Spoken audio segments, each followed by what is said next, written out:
Thank you all for joining our webinar today. Stress Management, Creative Paths Through Chaotic Times. Who is Highbridge? Good afternoon again. My name is Selena Williams, and we would like to welcome everyone to our webinar today.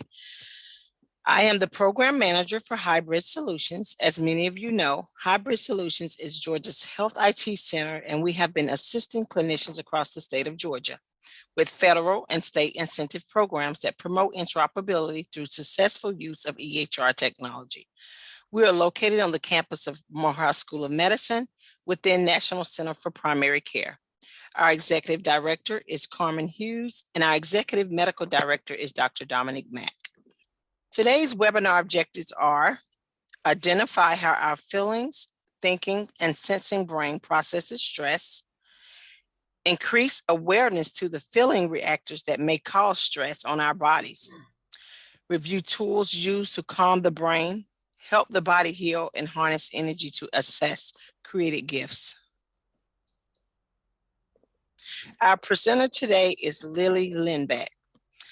Lilli has been a risk adjustment medical coder for Inovalon Incorporation since 2015 and serves the Greater Atlanta chapter of the AAPC as a newsletter officer, preparing online newsletter for distribution every month.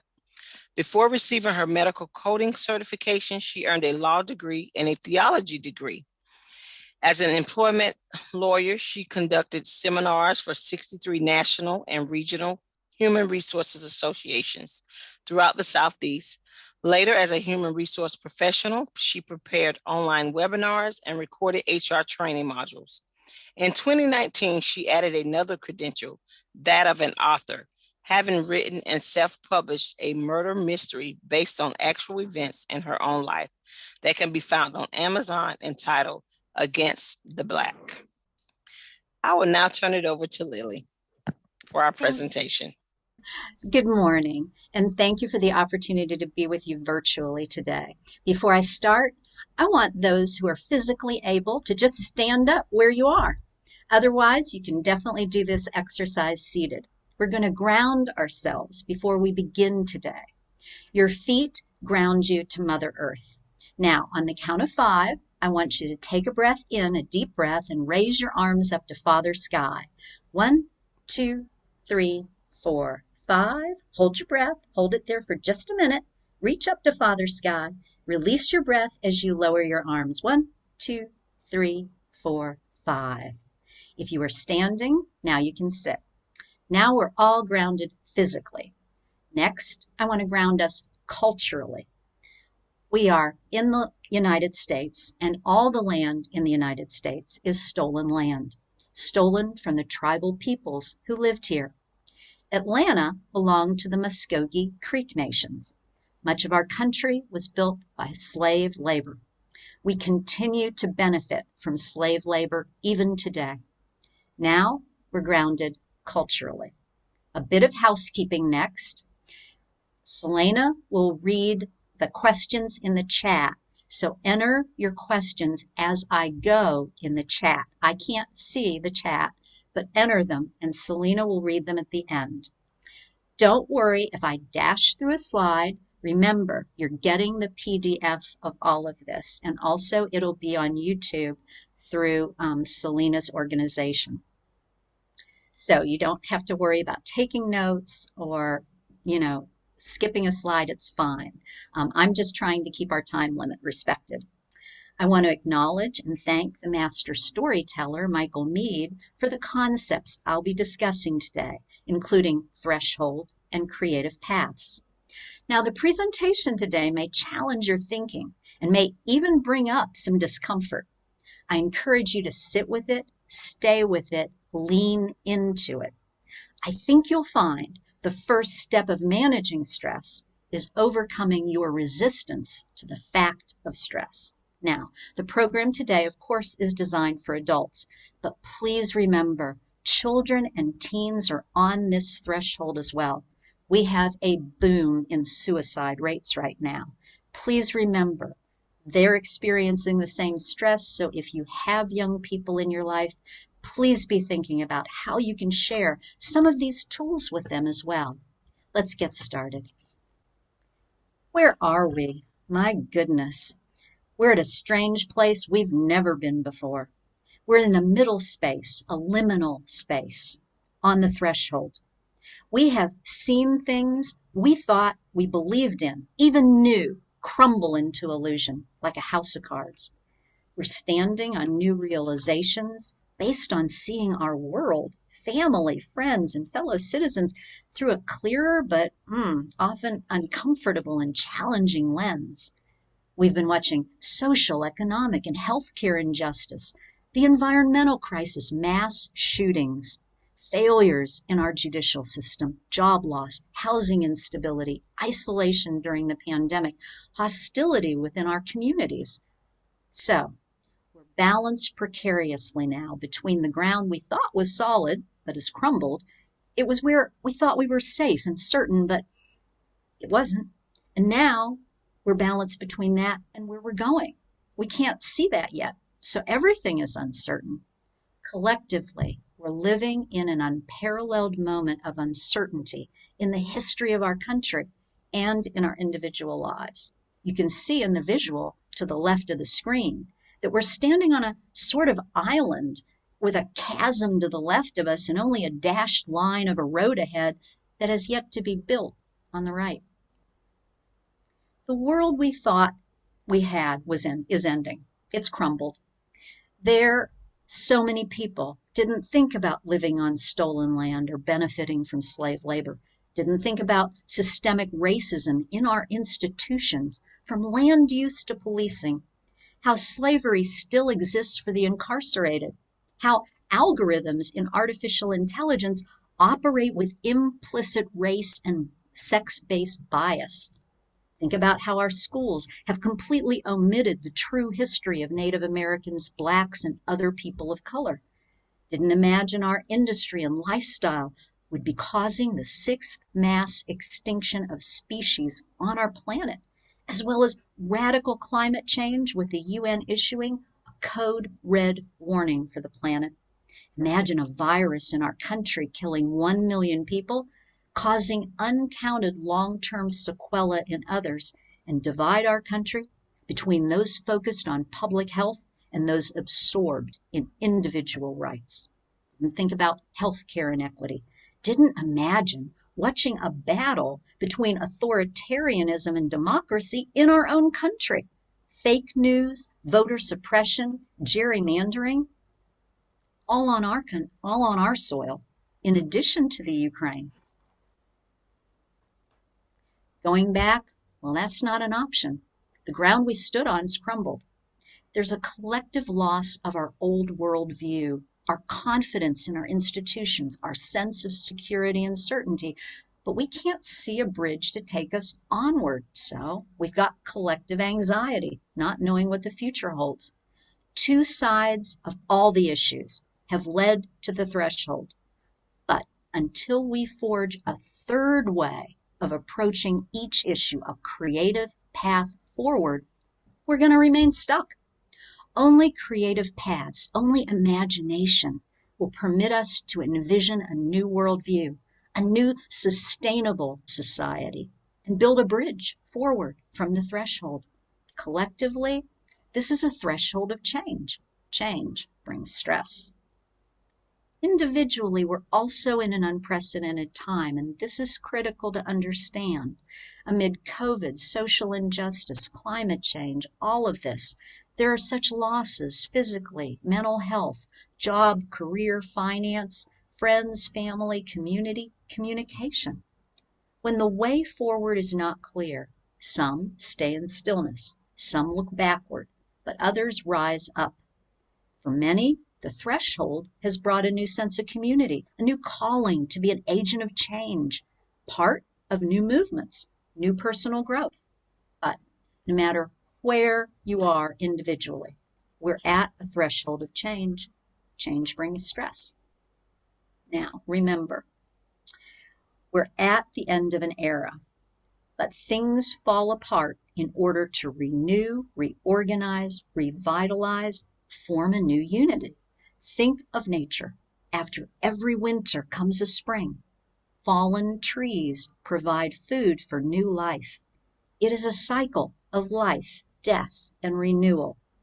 The Greek root of the word apocalypse is to uncover, to reveal. What is being revealed is how truly interconnected and interdependent our lives are, globally, across race, ethnicity, socioeconomic standing, citizenship, the importance of preserving democracy, the fragile ecosystem of our planet. The root of the word threshold is thresh. Now, that can either mean to trample, Old English, or to stamp feet and dance, Italian, French, Spanish. In flamenco dance, they stamp their feet in order to awaken the earth, and the earth is a great source of healing. So, we can close our eyes, fear the end, and try to trample out the reality of change, or we can open our eyes to the new reality, extend our arms to one another, and learn a new dance that will help us imagine creative solutions to all the problems. Imagine a new inclusive society that cares for the planet, cross to the other side, and manage our stress during this time of transition. The Persian poet Jalaluddin Rumi tells a story of a shopkeeper. Now, he's trying to tend two shops. One is fear-based. That's a hole to hide in, shuttered against change. The other shop is a place open to imagination and possibilities, where we can see the world from a wider, more inclusive perspective, and ourselves as individually empowered to engage in innovation. Rumi says, try to close the one that's a fearful trap, getting always smaller. We should keep open the shop that encourages us to grow into larger versions of ourselves, to build a new healing unity together. When we feel stress, we want to run to that fear-based shop and hide from all the problems. That's our coping mechanism, right? But if we manage our stress, we can actually cope by coming to terms with a new reality and find hope in our shop of possibilities. The poet and politician from Chile, Pablo Neruda, could have been talking about our threshold today when in 1971 he said, there is no insurmountable solitude. We must pass through solitude and difficulty, isolation and silence, in order to reach forth to the enchanted place where we can dance our clumsy dance, sing our sorrowful song.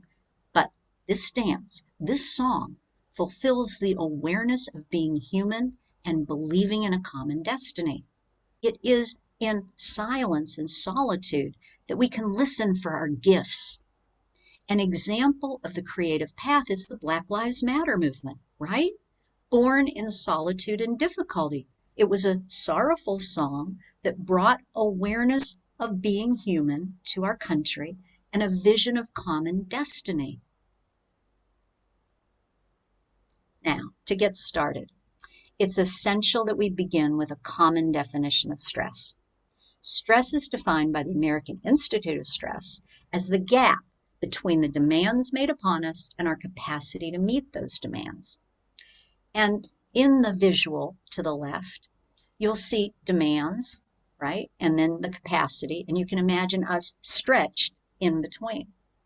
Being on the threshold of radical change, few of us feel we have the capacity to meet the demands of dealing with the many layers of uncertainty we're facing, much less forge a path to an unknown future. This presentation will help you understand the stress you feel and provide practical tools to build capacity, to take the right risks, to venture into the future. In studies of post-quarantine stress, researchers have found that 40% of those surveyed reported clinically significant levels of depression and anxiety. And we see that every day as members of the healthcare community. Post-SARS quarantine, even 3 years after quarantine ended, every participant reported post-traumatic stress syndrome symptoms. This is because quarantine is experienced as trauma. The symptoms reported in the survey, I'm not going to read them. They're going to feel too familiar to you, right? Low mood, emotional exhaustion, fear, and it goes on. In 2020 alone, A Window Between Worlds assisted 39,000 people who sought help managing their trauma through creativity. I'm going to talk more about A Window Between Worlds later. And you can just see a a visual of this statistical fact. How does the brain respond to stress? The human brain has evolved to be hardwired for safety, so a potential danger gets the most immediate response from the brain.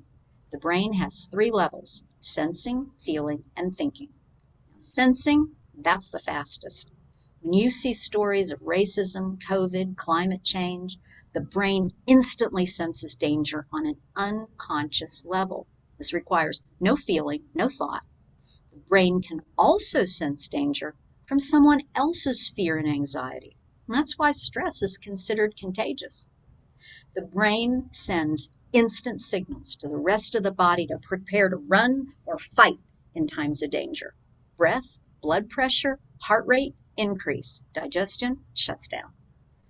The problem is most of us aren't running and we're not fighting. So what do we end up with?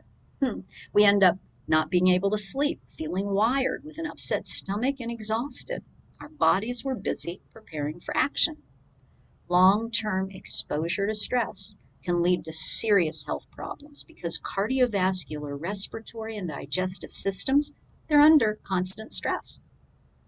The feeling level of the brain is trying to process the danger emotionally, while the thinking level of the brain tries to apply logic to the danger. And these are the 3 areas. In My Grandmother's Hands, Resmaa Menakem explains that stress, trauma, and the wounds of racism live in the body. Trauma triggers physiological catastrophes affecting every major body system. Menakem also explains that the body wounds of trauma and stress are passed through DNA through generations. Think about that.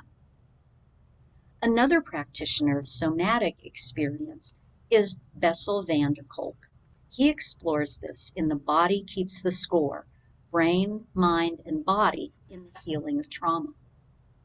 Now, we're all experiencing unprecedented levels of stress and trauma right now because of the collective threshold of change. Watch and listen to your body. No 2 bodies will react to stress in the same way. Different bodies will find different approaches of healing for trauma. The important thing is to be aware of your body. Know it's more essential now than ever to take care of it. This program will provide you elementary tools to do so, but body therapists should be consulted for further work. There are 4 feeling reactors to stress. The first is fear, worry, anxiety. It's the nervous reactor. It can result in exhaustion. The second, an urgent drive to jump into action. That's the revved up reactor, impulsive, irrational, overcharged, frenetic, but no gain. The third is anger, irritation, agitation. It can lead to expressing feelings without regard to consequences, a molten reactor that can actually escalate the danger. The fourth is to freeze, shut down, withdraw, numb oneself out, zone out, to protect oneself from the reality. Now that's a retreating reactor, and it can come from a deep, paralyzing despair. Different stressors trigger different reactions within you and others. The important thing to know is this is a reaction that can be managed. This program will give you some tools to do so, but please remember, program's not a substitute for professional advice as to more serious emotional reactions. Have you heard emotions described as dangerous? You know, the hysterical woman, the angry man. Many men dismiss feelings as entirely a female thing. So it's no wonder that most of us have difficulty even identifying how we feel. In the 60s, Marshall Rosenberg introduced nonviolent communication to help people identify, express, and learn to become responsible for their feelings. We're going to talk more about NVC later. In 1980, Robert Plutchik created the Wheel of Emotions to identify what we're feeling in color. 95, Daniel Goldman published Emotional Intelligence. 2019, Mark Brackett published Permission to Feel, introduced the concept of ruler, and that's critical for today's program. It is recognizing, understanding, labeling, expressing, and regulating emotion. That's exactly what we're going to do today. That's Mark Brackett's mood meter, and this is Plutchik's wheel, and you can come back to this with the PDF and identify your feelings and see the lines that they're on. The brain craves the capacity to cope with the demands being made of it. So how can we create a capacity building process for the brain to use during these perilous times?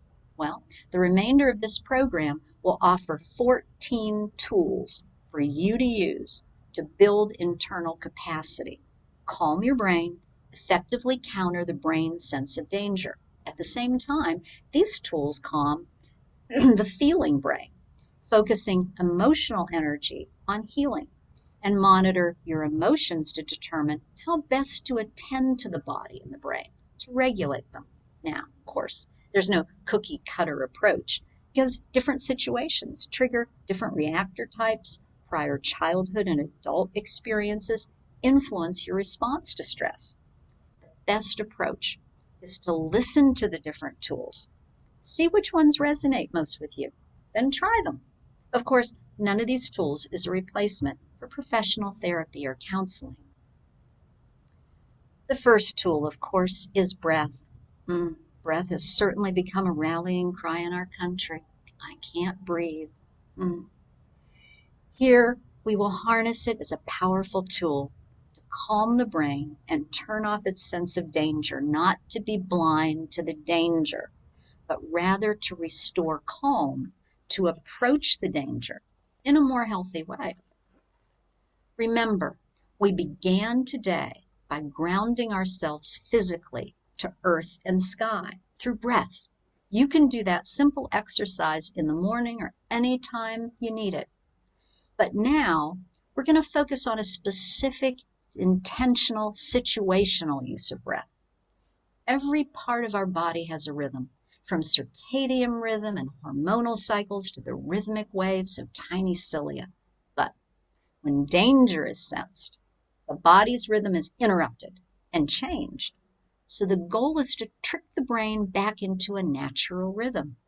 That's accomplished through breath. When you sense danger, there's a moment that Mark Brackett calls the meta moment. In that moment, you can trick the brain. So in that moment, if you can, close your eyes. Otherwise, just soften them. Breathe in for a count of 5. Hold it for just a moment. Breathe out for a count of 5. If you have more time, do it longer. Do it 3 times, trying to exhale a little longer. But recover your body's rhythm, calming your brain. In the sense of danger, it provides a better environment for you to feel and think through what you're facing. The second tool is mindfulness. It's a buzzword for our time, I know, but really all it means is watch the mind. How many times have you felt completely overwhelmed by an emotion, a sudden rush of anger, fear, confusion overtakes you? You can't think about anything except how you feel, right? How many times have you felt like your actions or words were coming from a place you didn't even understand or were able to control? As though you're a puppet and your emotions were pulling the strings, right? Mindfulness simply means to stop in the meta moment and say, whoa, I'm riding on the hot mess express train here. I need to get off, breathe, step back from this situation. And getting off the emotion train allows you to identify and honor the emotion while giving you space to recenter, get calm, find the capacity to deal with the situation, protecting yourself and others. The third tool is connection. Now, Fred Rogers told the story of how his mother always told him to look for the helpers whenever he saw something scary as a child, because focusing on the positive response of others, you can see a way you can assist the helpers. And we've certainly seen that our brains are looking for community, right? They're looking for helpers. And our brains have evolved to look for pattern recognition, tribal association, the feeling of community. That's calming to the brain. COVID has brought a loss of community. We have to reclaim it. We're looking as belongers for our tribe of helpers. So look for yours. Remember, there's room for all in how we help. Some of us protest, some of us volunteer, donate, counsel, organize. Some work on personal survival. Each is vital. Connect to family. Whether your family is chosen or biological, reach out to those whom you consider family. Remember, family members have lived through struggles too. They have lessons to share. Connect to ancestors. Elders have healing stories to tell. Wisdom and comfort can come from the living as well as those who have passed. Just by focusing your attention on an ancestor, you may feel a sense of connection with them. Reach out to your squad for support and accountability. I love the African philosophy of Ubuntu. I am because we are. Listening to one another's stories, witnessing to their experience, being heard when you tell your stories, that comprises a powerful form of healing. For those who believe in a higher power, those who have a faith tradition, or those who simply say, there's more to this life than meets the eye, there's another form of connection, and that's to spirit. Spirit in many languages means the same thing. It's the breath of God. So again, we return to the importance of breath. Connecting to spirit certainly can be prayer or worship or interfaith discussions, but it can also simply be walking in nature. Indigenous cultures, such as the Native American in this country, have a beautiful relationship with spirit. Black Elk said, "Great Spirit is within all things, the trees, the grasses, the rivers, the mountains, the animals, the birds." Here's a simple chant to try as you walk. I am walking in a sacred way. I am walking in a sacred way. I am walking towards something. Now, if the word sacred is uncomfortable for you, replace it with something that fits for you, like a focused way, or maybe even an ancient way. The fourth tool is silence. Lao Tzu, an ancient Chinese philosopher, said, "Silence is the source of great strength." Silence is where you can listen for your gifts, and sharing those is your strength. Give your brain a break. Find a time every day to turn off the incessant demands of electronics, the phone, computer, television, etc. Remove yourself from interruptions to enter absolute silence. Try it for just 10 minutes. If you live with family, try to do this as a group. It's healing for everyone. If that's not possible, try to negotiate time alone. Set a timer, sit down. If you like, you can use the breathing technique that we discussed earlier. Slow your breath so your brain recognizes this is a safe space. Now, maybe uncomfortable at first, I get it. But if you do it on a regular basis over time, you'll discover better mental clarity, better mindfulness, better ability to regulate your brain's trigger response to stimuli. The sixth tool is grief. Toni Morrison acknowledged that the flesh weeps as well as it laughs. It is essential to create a space to grieve. Grief is like a leaking roof. The longer you delay dealing with it, more it seeps into the ceilings, walls, and floor until your whole emotional house is weakened. In Maya Angelou's heartbreaking poem, The Mask, she says, "We wear the mask that grins and lies." She said, "The mask derived from living on the edge of death." It is time to take off your mask. Give others permission to take off theirs. It's time for everyone to know the pain, see the pain, sit with the pain. There is so very much to grieve in our country right now. Lamenting with authenticity, really sitting with the pain. Guess what? It allows us to free up energy that's bound to that pain and to be able to channel that energy into healing and moving forward. Here are a few ideas. You could create a space every week for private grief. Light a candle, play a piece of music, read a poem that speaks to your heart. Give yourself permission during this time to sit with your pain. Just sit with it. Grief in our society is not discussed. It's treated as a temporary reaction and we're expected to move on. Don't buy into that. Grief comes in waves and continues. Release it on a regular basis. That's essential. Talk to your loved ones and friends about the grief you feel. Listen to their feelings of grief. We need to normalize this as a society. You may find that loved ones are weeping openly now. Be sure to honor their grief. Give them space and time to grieve. Give them permission to speak of their pain and anguish. Paul Denniston's book, Healing Through Yoga, deals with grief yoga. Jason Wilson's book, Cry Like a Man, and Usher's I Cry are treatments of grief as well. And be sensitive to children's need to express grief. I love what Tracy Anderson says about grief. Grief is all the love that has no place to go. In the ancient Jewish prayer of Kaddish, a mourning prayer for the dead, there's a meditation said before Kaddish that includes the line, "Love doesn't die, people do.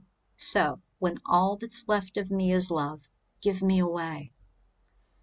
And that, I think, is our task, to fill the emptiness created by loss with love of ourselves and love for those around us. The fifth tool is joy. When we give ourselves permission to feel the depths of grief, we can release the weight of the pain and be able to rise and recover joy. As Toni Morrison said, "In this here place we flesh, flesh that weeps, laughs, flesh that dances on bare feet in grass. Love it hard."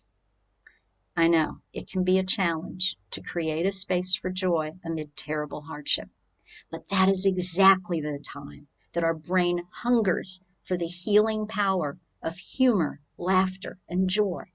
Remember that others can take a great deal from you, but no one can steal your joy. And joy is contagious. And it can be an act of resistance against the contagion of violence and fear in which we live. Every day, find some reason to be thankful, to laugh, to sing, to dance, to create, or dream a new dream. Imagine thriving. As much as Black Lives Matter right now, so do Black futures. So, dream an inclusive future. The seventh tool is self-care, and that's a hard one for most of us, isn't it? Brené Brown said self-care and self-acceptance are almost revolutionary in today's society. We certainly saw this in the country's reaction to Simone Biles choosing self-care over competition. Self-care is self-compassion.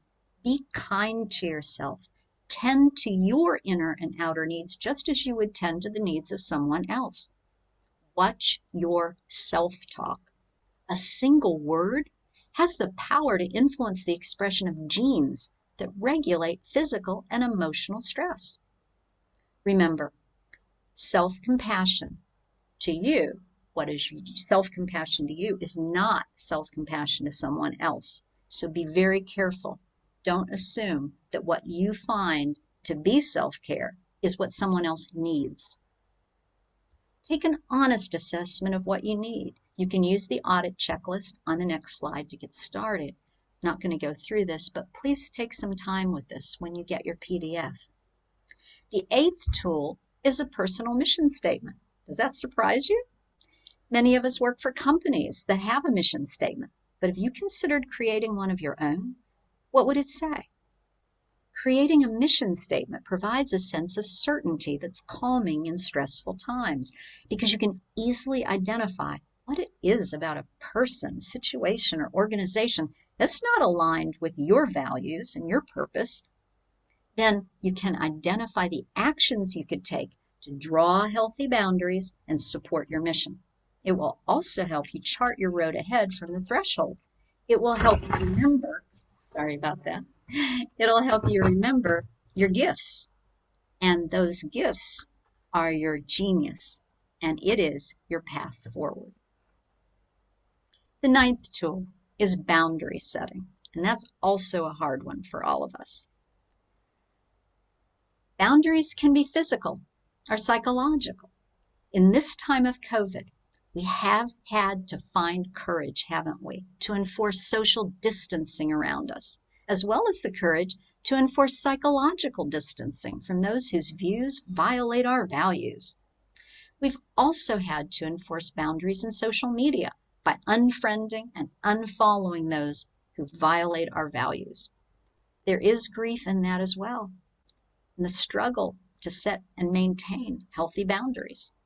Taking a calming breath before reacting creates a boundary, a space in which you can exercise self-compassion. This is a pause in which you check in with your body, listen to your gut, discern what you're feeling, examine what's challenging your boundary, choose an action that lives out your values, maintains your safety in the situation. Now, if it's verbal information that's coming in, pause, ask yourself, is that true? And in the pause, decide how you want to respond. Try to be empathetic, respectful, and benevolent to the feelings of others without managing them. But remember, you do not have to respect bad behavior. That's a hard stop. If your feelings are being triggered, ask for time out. And if you're in actual physical danger, of course, you get yourself to safety. The goal of healthy boundary setting is that they be flexible and adaptive to different situations. You can have rigid boundaries with some people, porous boundaries with those with whom you feel safe. Self-compassion is key to establishing and maintaining healthy boundaries. Remember, you deserve to be protected from toxicity. Be very clear when you set a boundary with others. Clear is kind. Visuals often help. You can visualize being surrounded by a bubble, by water, or, as we'll see in the next slide, a patch of green garden space. You can also visualize being surrounded by a color that you feel to be healing and safe. I love this visual because it shows how hard it is to tend to your boundaries, like a garden. The Joy of Saying No, The Joy of Missing Out. Those books address the liberating power of drawing healthy boundaries and preserving sanity during insane times. Here are some ideas. Limit the time you spend checking digital devices to certain times of the day. Set social media boundaries. Connect on social media intentionally based on your mission statement. Now, I know it's not always possible to remove yourself from others who increase your stress level, right? But we can find ways of drawing healthy boundaries with them. Remember, stress is contagious, and it's important to protect yourself. Maintaining healthy boundaries against toxic people, that's as crucial as protecting yourself from COVID. The 10th tool is communication. In times of stress, we sometimes say things we don't mean, or find it difficult to say how we feel, even in conversations with those closest to us. The skills taught in nonviolent communication focus on building connection by using empathy, sharing each other's feelings and needs, connecting needs to feelings, and then finding concrete actions to try to meet those needs while honoring feelings. The key in NVC is that the speaker focus on the speaker's own feelings and needs, not blaming and generalizing the other's behavior. So, I feel because I need, not because you, okay? And then you make your request for concrete action. We explored the importance of identifying feelings earlier. Needs, it's difficult for most of us to identify as feelings. Now, that can be particularly hard for women. Why? Because women have been socialized to sacrifice their own needs to take care of others. Neither women nor men are socialized to clearly express their needs, much less identify their feelings. Yet these are the building blocks, right, of communication. Building a vocabulary of feelings and needs, being able to link them, is essential to being able to communicate, get our needs met. Learning communication skills to build connections reduces stress in relationships and increases the likelihood your feelings will be honored and your needs met. Sounds like a win-win to me. If you're interested in learning more about NVC, I can encourage you to check out their website. And this is a needs inventory you'll find on the website. Now, Mark Brackett cautions that it's oftentimes the case where we identify the wrong emotion because we don't link it to the need. So students say they have anxiety. What they're really feeling is envy. Other students are performing better. They need recognition. You know, anxiety is uncertainty, and that's not what they're feeling. Adults can say they're anxious, but what they're really sensing is overwhelmed because they need play, nurturing, and autonomy. We have so many difficult conversations right now, right? The topics, so many trigger pain. Race, ethnicity, gender, sexual identity, sexual orientation, climate change, the meaning of truth, and the importance of democracy, right? Because we feel uncertain how to approach difficult topics, we feel anxious. But Eula Bliss said, we have to bumble through conversations and forgive each other for the rough patches. Why? Because if we're seeking reconciliation as a country, it has to begin interpersonally. We have to see each other as human. Ask the person making a race-based or other problematic comment their reason for saying that. Trust is built by listening. Find a place of common ground with them from which you can build trust so that they'll be open to hearing something new. Think calling someone in rather than calling someone out. Difficult, and also if you're caught off guard by someone who's hurt by something you said, respond with humility. Ask them if they'd tell you about their experience. You're not asking them to teach you about a topic, not at all. You're asking them to share their lived experience so that you can empathize with that, and so that you can have compassion with that, and then learn from that compassion. Difficult conversations get easier with practice.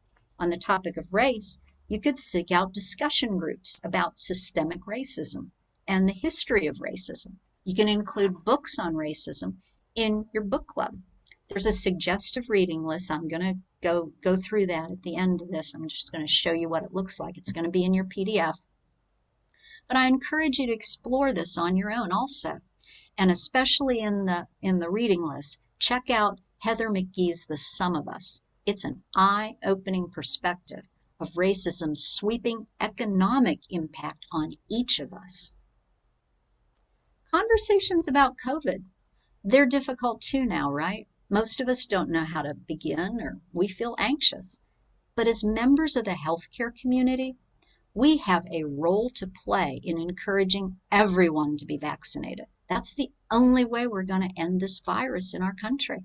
And just as in race, we need reconciliation that has to begin interpersonally. We have to see each other as human. So ask the person opposing vaccination their reason for saying that. Trust is built by listening. Again, think calling someone in rather than calling someone out. Some people are operating from a place of fear. They'll need a great deal of support to get them to see a new position. Others are confused. They need patience and clarity. See each person as unique. Try not to generalize. The 11th tool is movement. Movement is medicine. It is essential for brain function. It reduces stress, anxiety, and depression. So it's no wonder we spend most of our lives seated 13, 15 more hours a day, right? So that stress, anxiety, and depression has no natural outlet. Movement also helps your body release grief. Now, we already talked about grief yoga, specifically designed for that purpose, but simple stretching helps. Creative movement is especially important for the disabled. There are new resources on access-centered movement on the internet. There's a program called Ageless Grace, and that teaches movement done in a chair. It's excellent for Parkinson's and so many other debilitating conditions. So try to move throughout the day. Stretch once an hour at least. Take breaks. Get up. If you work remote, listen to music and dance. Walk around. No one's looking at you. Take an online dance, yoga, fitness, movement class. You can find a lot out there. Buy a hula hoop, a mini trampoline. There are lots of simple exercise devices out there. And I love what Emma Goldman said. If I can't dance, I don't want to be part of your revolution. I love that. The 12th tool is creativity. Creativity is how we make meaning out of our suffering and release it. Creative activities can reduce stress, help with depression, anxiety, memory, reasoning, resilience. That sounds good to me. That's a win-win, right?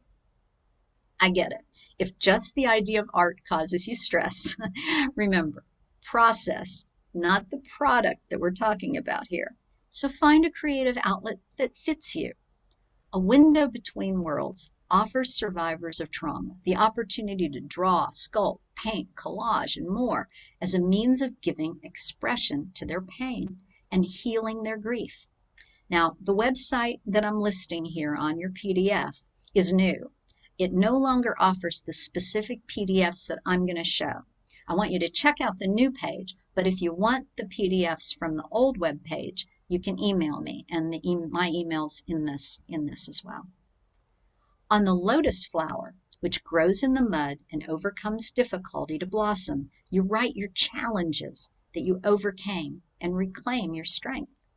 On the We Rise touchstones, you write what I rise from, what I rise toward, and then in the small circles, you write affirmations to support yourself in your journey. So check out all of the downloads. They're really excellent. The importance of creativity. It's important to be able to name your feelings. This is especially difficult for the young. Artist Jennifer Harris worked with teenagers to create a deck of 88 cards. They express through art different emotions so that young people could use the cards to identify what they're feeling and then work with those feelings to heal. The cards are incredible. I encourage you to check out her archetype deck when you get your PDF. Remember, creativity is just imagination. So, right, it can be many things. It can be math, science, whatever inner gift the person has to contribute. Einstein said, imagination's more important than knowledge. Creativity is where we enter our flow state. We lose sense of time. Our focus is so heightened. We're more productive and positive. We're engaged in creative activities. Guess what? We're creating new neural pathways when we're in creative activities. This builds capacity. Now is the time to give yourself permission to explore your gifts, whatever they may be. In William Stafford's poem, The Thread You Follow, he says, we each have a unique thread. By finding our personal thread and contributing it to the world, we can begin to reweave our communities, our institutions, our climate. We can reweave a new unity. Back in 1990, Bell Hooks wrote, the creativity is where new and radical happenings occur. Carl Jung said, we all walk in shoes too small for us. Well, creativity helps us walk in bigger shoes. The 13th tool is music. When music enters the brain, it releases dopamine. Now that's a neurotransmitter. It acts as a chemical messenger to spread pleasure feelings. When music is familiar, do you know that the brain can even anticipate the most pleasurable peaks and prime itself with an early dopamine rush? You know that's the reason we listen to the same music over and over again. In ancient Greece, music was used therapeutically. So tranquil flute was used for manic patients. For depression, There were sounds of the dulcimer. In Chinese medicine, music's aligned to 5 different organ and meridian systems, all promoting healing. The Italian composer and pianist Francesco Licoro has recovered 8,000 pieces of music from Nazi concentration camps. These were written on toilet paper, potato sacks, food wrappers. Prisoners lost their freedom and lost a lot of times their lives, but not their ability to be healed by the music that was in their souls. Think about that. Music therapy through drumming has helped veterans express and control their feelings and help build a sense of connectedness and group mission. The Justice Choir in Minneapolis, Resistance Revival Chorus in New York, they formed to bring the healing power of music to social justice issues. Find time to listen to music you enjoy.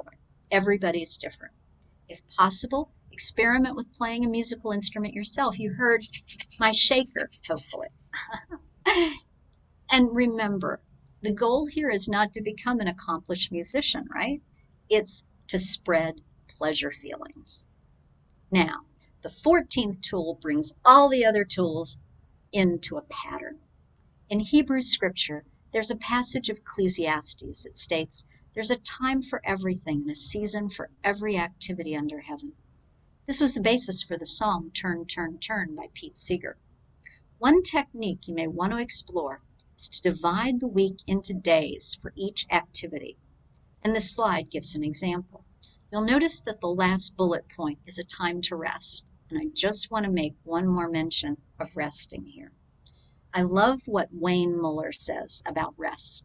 I think it ties back into the concept of the rhythms that we're trying to get into and keep our body in rhythm, right? When we rest, we relish the moment, the seasons of a moment, a day, a conversation. In relationship, we sense the rhythms of contact, withdrawal, giving, receiving, coming close, pulling away, returning. To surrender to the rhythms of the seasons, flowerings and dormancy, is to savor the secret of life itself. Another option is to use the acronym GRACE. Now this comes from Nia dance technique. You can interpret the words any way they speak to you. Ask yourself, how could you take time each week for each of these elements? Okay, in looking back now over all the tools we discussed, to move forward from the threshold, connecting, communicating, celebrating, grieving, dancing, creating, it seems to me this is the way to live our lives, the way our souls want us to live. And it reminds me of the African proverb, when death finds you, may you be alive. Now, I know that sounds crazy, right? But Michael Meade explains that what it means is, may you be fully alive when death finds you, living the life your soul wants you to live. And that is my hope for all of you today. We are collectively and individually in the midst of radical change. Forging a creative path forward will require all of us to keep our shop of possibilities open by calming our brains, regulating our emotions, finding connections, and having difficult conversations to imagine new sustainable healing communities and institutions together. Engaging in regular practices that allow us space in our lives to express grief, joy, to take care of ourselves, to enjoy music and movement, be playful and creative, and honor and heal our traumas. In our shop of possibilities, we'll be able to access our inner gifts and share those with the world. And creative paths will emerge out of the chaos. We will model the solution for the collective inside ourselves. Model the peace, the unity, the inclusiveness we want to see. Hopefully this presentation has given you new ways of thinking about the chaos that you feel right now, about the threshold that you're standing on, and ways that we can all move forward together. I hope you'll find the PDF of the presentation a helpful resource.